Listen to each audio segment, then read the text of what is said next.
I still remember the buzz in my palm that night. I'd just stumbled into my tiny apartment after a 12-hour shift, eyelids heavy, when my screen lit up. A message from my mother, Evelyn. Cold, clipped, almost playful. We changed the locks. You don't live here anymore. Let's see how brave you are now. Ha ha. My thumb hovered. I read it once, twice, a third time. I didn't reply, didn't rage, didn't beg. I smiled, because home was never a set of keys they could keep from me. I grew up in that house like a second roof beam, unseen, load-bearing. My father, Graham, called me the son he never had, like affection could be stapled to a nickname.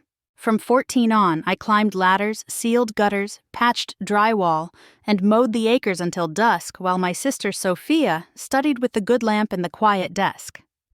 When bills came thin and sharp, I paid them. Electric, gas, once even the mortgage. They said it was duty. I thought it was love. It was neither. It was labor dressed up in family language. Last year, the air shifted. Conversations stopped when I walked in. Toasts circled past my name like it was a pothole. One late night, passing the kitchen, I heard my mother whisper, "The deeds are in our name. He won't see it coming." I kept walking, face calm, heart drum hard. That was the night I understood. They weren't forgetting me. They were erasing me. So I studied. Property law after shifts. Case summaries at breakfast. I mapped every transfer I'd made, every repair under my name, every receipt I'd kept when no one thought I could read the fine print. Paper by paper, I built a spine. When Evelyn's message arrived, my decision was already muscle memory. At dawn, I called my lawyer, Annika. "File it," I said. She didn't ask what. We had been preparing for months. Annika met me in a glass-walled conference room that smelled faintly of lemon cleaner and printer toner. She slid a neat stack in front of me.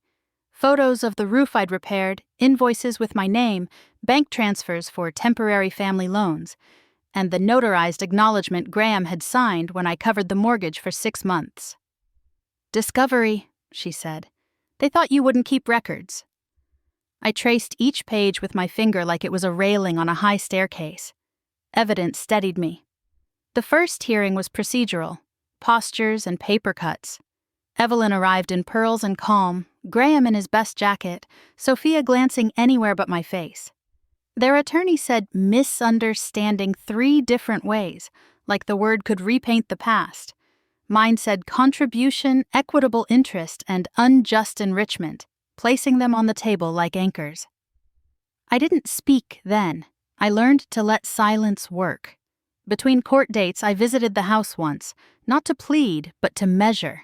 The new lock winked brass at me. I lifted my phone and recorded the mailbox with envelopes addressed to me still arriving, the rain barrel I'd installed, the sump pump humming exactly as I'd wired it. Neighbors waved, curious. I waved back, steady. When Graham opened the door, he stopped, like he'd met a mirror he didn't order. "You shouldn't be here," he said. "I belong here," I answered, and left before his second sentence could try to rewrite the first. At the second hearing, I spoke. I described ladder rungs ingrained in my palms, the smell of wet plaster, the winter night I chose heating over dinner. I didn't pitch my voice to win sympathy. I let the facts warm themselves. The judge's pen paused more than it moved. "We'll set a mediation," she said. A date slid across the calendar like a handle finding my hand. Mediation felt like weather held indoors. We sat across a polished table, Evelyn measuring me with quiet arithmetic, Graham smoothing his jacket seam, Sophia twisting a ring she never wore as a girl. The mediator asked for openings. I kept mine spare. I contributed, I relied, then I was locked out. I slid forward the binder Annika and I built. Dates, repairs, transfers, signatures. Evidence, not anger. Evelyn said family isn't a ledger. I agreed and pointed to the locks. Graham's eyes dropped. The mediator nodded at the documents. "Let's talk numbers." So we did. Offers, counters, and a calendar for payment. When sentiment rose, I answered with receipts. When blame flickered, I returned to facts. By afternoon we had terms, my equitable share in full, my name on title until funds cleared, written acknowledgement of my work, future communication through counsel. No apologies required for justice to count. I signed last.